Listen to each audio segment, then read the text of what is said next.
Hello guys and gals, this is Valentino coming at you with another episode of Val Does Clash. And today I have two fantastic replays for you. I hope you stick around to the end and see how they both turn out. And happy Halloween. Halloween is one of my favorite holidays.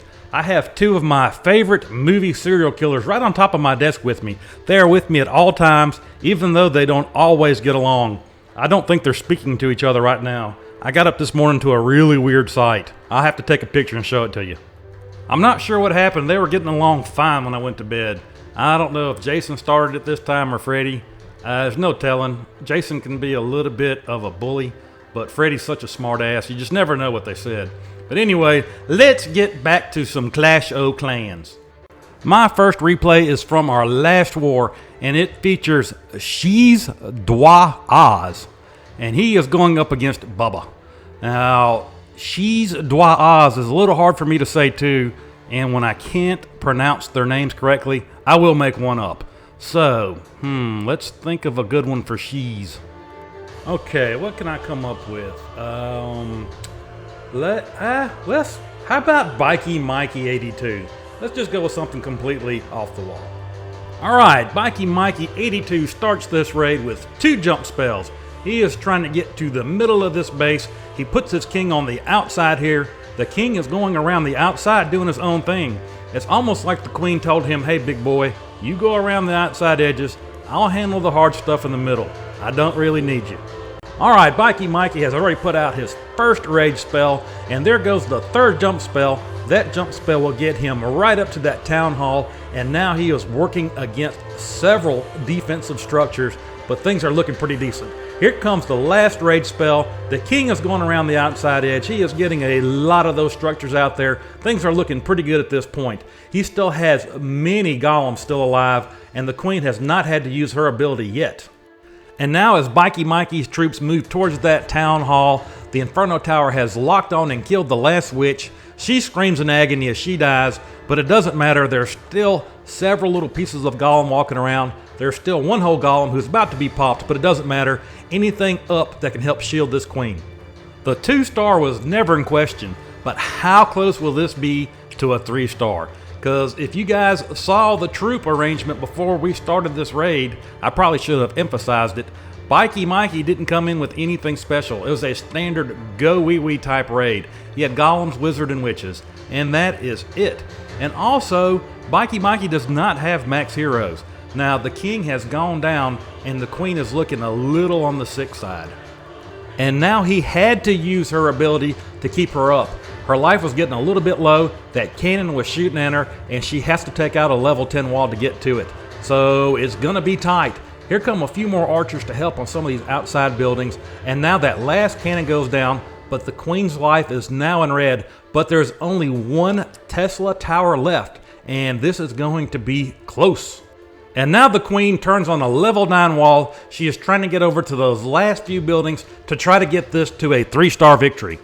The Tesla makes quick work of that last wizard, and now here comes the queen. Of course she's going to target the builder's hut first. It goes down in just one shot. Now she turns on the Tesla tower, and boom, it is destroyed. We are looking at 2 buildings left. This is not going to be an issue. Wow, look at that raid. What a beautiful 100% 3-star victory. And look what Bikey Mikey did it with. 5 golems, 16 wizards, a couple witches, and 2 archers. 3 jump, 1 poison, and 2 rage. And he had a golem and a wizard and an archer in his clan castle. There was nothing fancy about that raid. It was just pure muscle, right up the gut. Great raid. And since that first raid went so well, Bikey Mikey said, what the hell, let's try it again. So he starts off this raid in the same way. He softened up the middle with an earthquake spell, and he's going to go in with 2 jump spells. Now he puts 4 golems in this bottom jump spell and has 2 golems going into that top jump spell. So his forces are going to be coming in 2 entryways. I normally do 3. I might need to rethink that. And once again, the king is out here doing his own thing. The queen does not need him. She has told him to go make himself useful. Okay, now the golems are about to jump in the middle, and here comes the center enclosure massacre. Let's see how this plays out. Here comes the first well-placed rage spell. The golems are enraged. The queen is enraged. She goes to work on the enemy queen.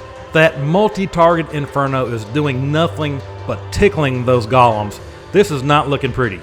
Now check out where Bikey Mikey put his last jump spell. He placed it so the golems can jump out of that center enclosure and get to work on those defenses. And once again we have another well-placed rage spell. It enraged several wizards, a witch, and some golems. I mean, it doesn't really get any better than that. The queen has now got the middle cleared out, and she's going to work on these defenses surrounding the center enclosure. The king has done a great job cleaning out these outside buildings. I mean, he started all the way at the south end of this base, and now he has made it almost to the north end, and he is still going. And now the queen uses the jump spell, and she has got behind her golems. This is just about perfect. Bikey Mikey is now at 92%, and it doesn't look like anything's going to stop him. The queen targets the last wizard tower. It goes down. There's one sad little scared archer tower left, and now it goes down.